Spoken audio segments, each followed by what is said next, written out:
छात्र, पिछले दिन हम 9वीं कक्षा की श्रम की प्रतिष्ठा विषय को हम शुरू किए थे।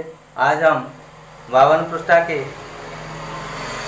द्वितीय अनुच्छेद से फिर पढ़ेंगे, तो ध्यान से किताब पर देखिए, नज़र रखिए।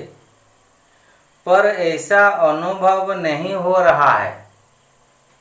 अनुभव तो यह है कि जो काम नहीं करते उनके जीवन में तो पाप है ही, पर उन पापों ने मजदूरों के जीवन में प्रवेश कर लिया है। कई प्रकार के व्यसन उनमें होते हैं, यानी केवल श्रम करने से कोई कर्मयोगी नहीं होता। हाँ, जो श्रम टालता है वह तो कर्मयोगी हो ही नहीं सकता। उसके जीवन में पाप है तो आश्चर्य नहीं, क्योंकि उसके पास समय फाजिल पड़ा है। जहाँ समय फाजिल पड़ा है वहाँ शैतान का काम शुरू होता है।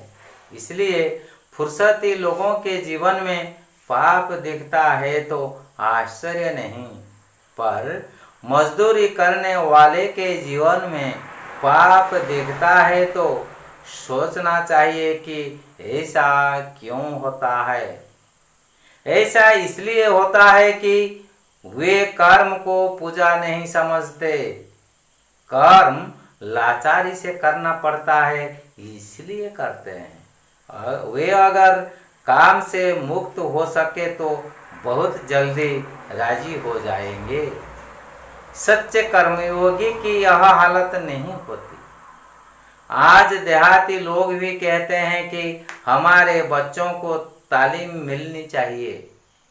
तालीम इसलिए मिलनी चाहिए, इसलिए नहीं कि लड़का ज्ञानी बनेगा, धर्म ग्रंथ पढ़ सकेगा और जीवन में हर काम विचार पूर्वक करेगा, पर इसलिए कि लड़के को नौकरी मिलेगी और हम जैसे दिन भर खटते हैं वैसे उसे खटना ना पड़ेगा। मजदूर ऐसा सोचते हैं। काम के प्रति ऐसे घृणा मजदूरों में है, काम न करने वालों में तो है ही। दिमागी काम करने वाले लोग मजदूरों को नीच समझते हैं। थोड़ा सा काम लेने के लिए जितनी मजदूरी देनी पड़ेगा उतनी देंगे, पर ज़्यादा से ज़्यादा काम लेंगे। ऐसी वृत्ति ही बन गई है, यानी उन्हें तो काम से नफरत है ही। मजदूर को भी काम से नफरत है। वह मजदूरी तो करता है पर उसमें उसे गौरव नहीं लगता। तो ठीक है, आगे बढ़ना है। तो ये जो यहाँ हम इसमें कुछ कठिन शब्द है, ये शब्द का अर्थ लिखा गया है। हालत का अर्थ अवस्था, लाचारी का अर्थ व्यवस, मजबूर, मजदूरी का अर्थ पारिश्रमिक, जो तनख्वाह और जो काम करने से जो मूल्य मिलता है। दिमागी का अर्थ दिमाग संबंध, ब्रेन संबंधी, मस्तिष्क संबंधी, ज्ञान के संबंधी। देहाती का अर्थ गंवार, ग्रामीण, जो गांव में रहते हैं। देहात में जो रहते हैं उसे गंवार है, ग्रामीण है।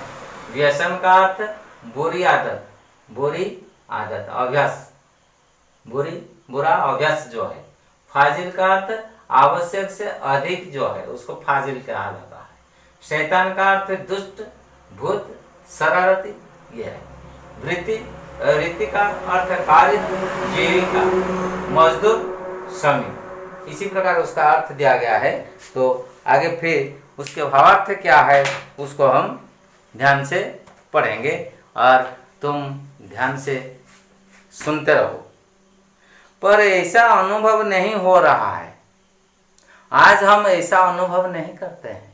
आज हम ऐसा अनुभव हमारा नहीं आ रहा है। क्यों? अनुभव तो यह है कि ये अनुभव हमारे बीच में है। क्या है? कि जो काम नहीं करते, जो लोग काम नहीं करते, जो बेकार घर में बैठते रहते हैं, उनके जीवन में तो पाप है ही। उनके जीवन में पाप प्रवेश करना आसान है। लेकिन जो परिश्रम करते हैं, जो मजदूर है, जो मेहनत करते हैं, तो वह दिन भर कठिन परिश्रम करके रात को गहरी नींद में सो जाते हैं, उसके मन में पाप प्रवेश करना आसान नहीं है। उन पर पापों ने मजदूरों के जीवन में प्रवेश कर लिया है, पर उन पापों ने मजदूरों के जीवन में प्रवेश कर लिया है। लेकिन आजकल के जो मजदूर है, जो श्रमिक है, उसके मन में, उसके हृदय में, जीवन में पाप प्रवेश कर लिया है। कई प्रकार के व्यसन उनमें है। वह आजकल कई प्रकार के बुरी आदत में वह आज फंस गए हैं। श्रमिक बुरी आदत में फंस गए हैं, शराब पीते हैं, बुरी आदत में लगे रहते हैं, काम ठीक से नहीं करते हैं। यानी केवल श्रम करने से कोई कर्मयोगी नहीं हो जाता है।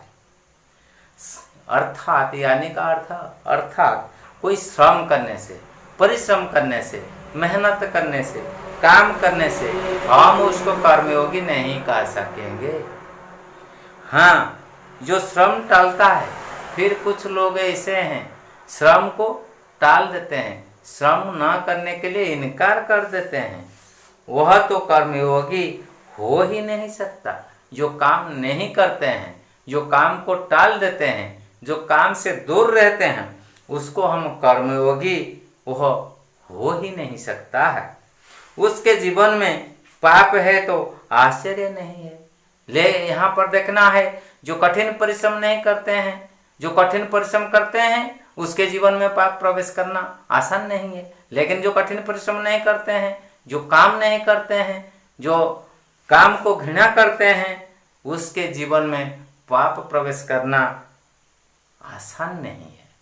बहुत आश्चर्य की बात ये नहीं है, क्योंकि वह काम तो नहीं करते हैं, उसके जीवन में, उसके मन में पाप प्रवेश कर सकता है, क्योंकि उसके पास समय फाजिल पड़ा है, क्योंकि उसके पास समय, टाइम बहुत बेकार पड़ता है, फाजिल पड़ता है, और आवश्यक से अधिक समय उसको मिलता है। तो अधिक समय मिलने से वह क्या करता है? अधिक समय मिलने से वह क्या करता है? बेकार चिंता मन में रखता है, बुरा भाव उसके मन में लग रहता है।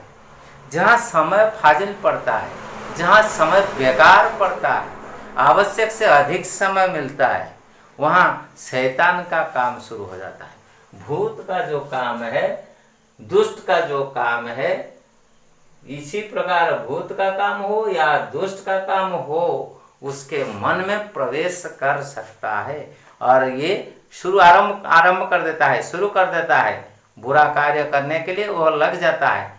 कौन लग जाता है?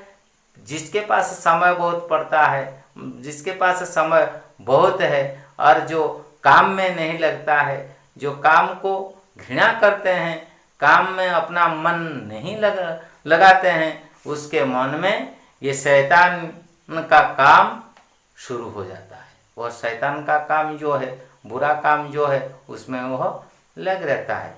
इसलिए फुर्सती लोगों के जीवन में पाप दिखता है तो आश्चर्य नहीं है।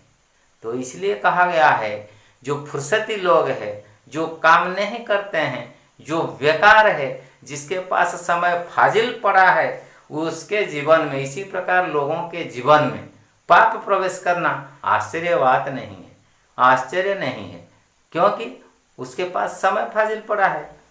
पर मजदूरी करने वाले के जीवन में, लेकिन यहाँ देखा गया है, जो मजदूर करते हैं, जो मजदूरी करते हैं, जो मजदूरी करते हैं और जो काम करते हैं, इसी प्रकार जीवन में, इसी प्रकार लोगों के जीवन में पाप दिखता है तो सोचना चाहिए कि ऐसा क्यों होता है, लेकिन जो काम करते हैं उसके जीवन में यदि पाप प्रवेश करता है तो इसे क्यों होता है? तो ये ऐसे होता है, ऐसा इसलिए होता है कि कर्म को वह पूजा नहीं समझते हैं। जो काम करते हैं ये काम को वो पूजा नहीं समझते हैं, अपने कार्य को भगवान नहीं समझते हैं, कर्म ही भगवान, इसी प्रकार वह नहीं सोच पाते हैं, वह नहीं समझते हैं, काम को भगवान या पूजा नहीं समझते हैं। वह क्या करते हैं? लाचार होकर, बेवश होकर, मजबूर होकर वह कर्म करना उसको पड़ता है, क्योंकि कुछ खाने के लिए, कुछ पीने के लिए उसके घर में नहीं है, तो उसको रोजी रोटी कमाने के लिए सिर्फ उसको लाचार होकर, बेवश होकर, मजबूर होकर काम करना पड़ता है, इसलिए वह काम करते हैं। नहीं तो यदि उसके घर में कुछ है, खाने पीने के लिए कुछ है, ठाट बाट कुछ है, वह कुछ भी काम नहीं करेंगे।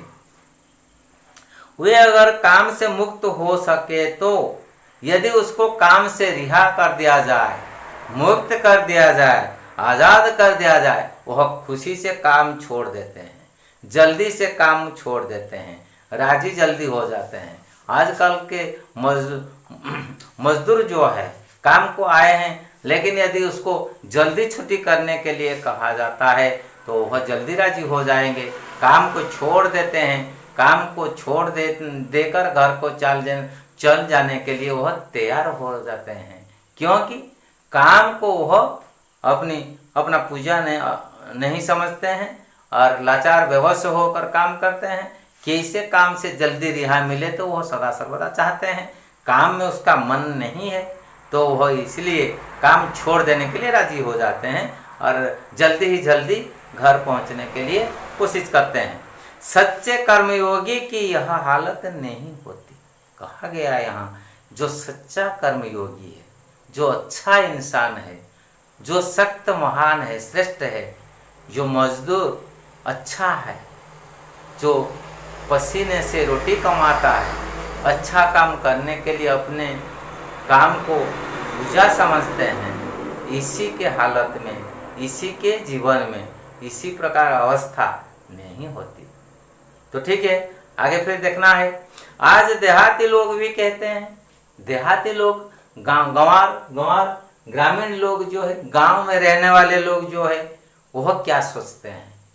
ये गंवार लोग जो है, देहाती लोग जो है, वह कहते हैं हमारे बच्चों को तालीम मिलनी चाहिए, हमारे बच्चों को ट्रेनिंग मिलना चाहिए कुछ काम करने के लिए। क्योंकि तालीम किस लिए मिलनी चाहिए? तो प्रश्न है, तालीम उसको किस लिए मिलनी चाहिए? तालीम क्यों आवश्यक है? तो इसलिए नहीं कि तालीम इसलिए उसको प्राप्त करने के लिए नहीं है, क्योंकि इसलिए नहीं कि लड़का ज्ञानी बनेगा, उसका जो संतान है, जो बच्चे हैं, उसको ज्ञानी बनने के लिए तालीम आवश्यक नहीं है, धर्म ग्रंथ पढ़ने के लिए आवश्यक नहीं है, जीवन के हर काम को विचार पूर्वक करने के लिए वह नहीं चाहते हैं। क्या चाहते हैं? ये तो ज्ञानी नहीं बनेगा, धर्म ग्रंथ नहीं पढ़ सकेगा और विचार पूर्वक अपना काम करने के लिए ये भी नहीं चाहता है, तो ट्रेनिंग तालीम उसको क्यों आवश्यक है? पर इसलिए कि लड़के को नौकरी मिलेगी, बच्चों को नौकरी मिलेगी, और वो सोचते हैं, गंवार लोग सोचते हैं, देहाती लोग सोचते हैं, हम जिस प्रकार दिन भर कठिन मेहनत करते हैं, परिश्रम करते हैं, जमीन में काम करते हैं, हल करते हैं, मेरे बेटे को इसी प्रकार खटना ना पड़ेगा। मैं जिसी प्रकार कठिन मेहनत करता हूँ, मेरे बेटे को इसी प्रकार ना खटना पड़ेगा। मजदूर ऐसा सोचते हैं, मजदूर जो है वह ऐसा सोचते हैं, जो कठिन मेहनत करते हैं, जो मजदूर वह सोचते हैं हम जैसे जमीन में खटते हैं, कारखानों में खटते हैं, रेलवे में खटते हैं और कहीं भी किसी प्रकार किसी जगह में जिस प्रकार कठिन मेहनत करते हैं, तो हम जैसे करते हैं उसी प्रकार मेरे बच्चों को इसी प्रकार ना करना चाहिए। काम के प्रति ऐसी घृणा मजदूरों में है। तो मजदूर जो है, जो काम करते हैं, जो श्रमिक है, उसके मन में इसी प्रकार चिंताधारा है, इसी प्रकार चिंतन उसके मन में है। काम ना करने वालों में है ही। तो जो काम करते हैं यदि इसी प्रकार चिंता करते हैं, जो काम नहीं करते हैं, जो कार्य कुछ नहीं करते हैं, उसके मन में किसी प्रकार का भाव है, इससे प्रतीत होता है। और उसके मन में और बुरी आदत है। बुरी आदत होने के नाते वह बुरा कर्म करने के लिए वह आगे बढ़ते हैं। तो ठीक है, आगे फिर देखना है। दिमागी काम करने वाले लोगों को मजदूर को नीचा समझते हैं। तो दिमागी काम जो करते हैं, ब्रेन का काम जो करते हैं, ज्ञान का काम जो करते हैं, इसी प्रकार जो व्यक्ति है जिसको हम ज्ञानी कहते हैं, ऑफिसर कहते हैं, साहब कहते हैं, इसी प्रकार लोग मजदूरों को नीचा समझते हैं, छोटा समझते हैं, घृणा दृष्टि से देखते हैं। थोड़ा सा काम लेने के लिए जितनी मजदूरी, जितनी पारिश्रमिक उसको देना पड़ता है उतनी ही दे देंगे। वो लोग जो काम मजदूरों को करवाता है, उसको जितनी मजदूरी, जितनी परिश्रम की मिलना है उतना ही देंगे, उससे ज़्यादा एक पैसा ज़्यादा नहीं देते हैं। पर ये जितना पैसा देते हैं उससे ज़्यादा काम लेने के लिए वो तैयार है। उससे कैसे ये जो मजदूर है, मजदूर से कैसे अधिक काम कराएंगे, तो इसलिए वह कम पैसा देकर ज़्यादा काम उससे लेने के लिए तैयार हो जाते हैं। ऐसी वृत्ति बन गई है। इसी प्रकार जीविका, इसी प्रकार वृत्ति, आज इसी प्रकार काम सब सोचते हैं। यानी उन्हें तो काम से नफरत है, अर्थात श्रमिक जो है, मजदूर है, तो उसके मन में काम के प्रति नफरत है, घृणा है। मजदूरों को भी काम से घृणा है, और जो मजदूरी करते हैं, जो मजदूर है, उन लोगों को भी काम से घृणा है। वो काम को पूजा नहीं समझते हैं, कर्म को भगवान नहीं समझते हैं। वह मजदूरी तो करता है, वह मजदूरी तो करता है, काम करता है, पर उसमें उसे गौरव नहीं लगता। लेकिन जो मजदूर है वह काम करता है, वह काम करने से वह अपने को गौरवान्वित नहीं समझता है, गौरव नहीं मानता है। अपने जो काम करता है, काम करने के लिए उसके मन में संतोष नहीं है, उसके मन में संतोष नहीं है, गर्व नहीं है, गौरव नहीं है, क्योंकि मैं मजदूर हूँ। तो इसलिए उसके मन में घृणा भाव पूर्ण रहता है। तो ठीक है, आगे बढ़ना है। और ये जो पैराग्राफ को हम पढ़ चुके हैं, ये पैराग्राफ में और कुछ कठिन शब्द है, और व्याकरण की दृष्टि से उसको क्या कहते हैं, ये शब्द को क्या कहते हैं, शब्द का अर्थ क्या है, प्रतिशब्द क्या है, उसका रूप क्या है, संज्ञा, विशेषण, पुल्लिंग, स्त्रीलिंग, अवयव क्या है, ये सारणी में आगे हम देखेंगे। श्रम की प्रतिष्ठा जो आचार्य विनोबा भावे ने लिखा है, इसमें कुछ कठिन शब्द है जो पार्ट 2 में हम पढ़ चुके हैं। तो ये जो ब्लैक बोर्ड, ये बोर्ड पर जो लिखा है, उसके अलावा और कुछ शब्द इसमें दिया गया है। ये शब्द को व्याकरण में क्या कहते हैं, व्याकरण में उसकी स्थिति क्या है, ये सारणी से देख लीजिए। देहाती का अर्थ है गंवार, ग्रामीण, गांव में जो रहते हैं उसको देहाती कहते हैं, ये विशेषण शब्द है। दिमाग संबंधी, ये विशेषण शब्द है। नौकर का अर्थ दास, चाकर, जो घर में काम करते हैं, तो उसको ये संज्ञा पुल्लिंग शब्द है। और नौकर की स्त्रीलिंग विपरीत में क्या है? नौकरानी, स्त्रीलिंग में नौकरानी। नीच का अर्थ छोटा, तुच्छ, निम्न, ये विशेषण शब्द है, उसके विपरीत है ऊंच। वृत्ति, वृत्ति का अर्थ कार्य, जीविका, ये संज्ञा स्त्रीलिंग शब्द है, वृत्ति।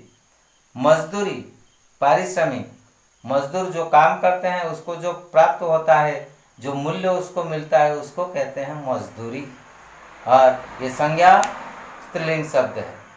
मजदूर, श्रमिक को कहते हैं, लेबरर को मजदूर कहते हैं, तो संज्ञा पुल्लिंग शब्द है।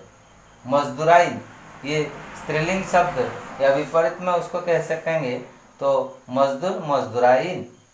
लायक, योग्य, गुणवान, ये विशेषण शब्द है। आदत, आदत का अर्थ अभ्यास, तो ये संज्ञा स्त्रीलिंग शब्द है। आदत, उसके बहुवचन रूप आदतें। यानी, यानी का अर्थ अर्थात, अर्थात ये अव्यय पद है। याने, याने, यानी का अर्थ जो है, याने का अर्थ वही है, अर्थात मतलब, उसका अर्थ अर्थात या मतलब, तो ये भी अव्यय पद है। तो मेहनत का अर्थ श्रम है, ये संज्ञा शब्द है और पुल्लिंग भी है। तो ठीक है, इसी प्रकार इसका अर्थ हम इसको बार बार देखकर समझ सकेंगे, और व्याकरण में उसकी स्थिति क्या है उसके बारे में हम इसी सारणी से पढ़ चुके हैं और समझ सकेंगे। तो आगे बढ़ेंगे, तो आगे बढ़ना है तो जो अभ्यास प्रश्न है, यह अभ्यास प्रश्न को करना है। अभ्यास प्रश्न को बार बार प्रैक्टिस करने से हम परीक्षा में आने वाले जो प्रश्न है, प्रश्न के उत्तर को सही रूप से दे पाएंगे। धन्यवाद।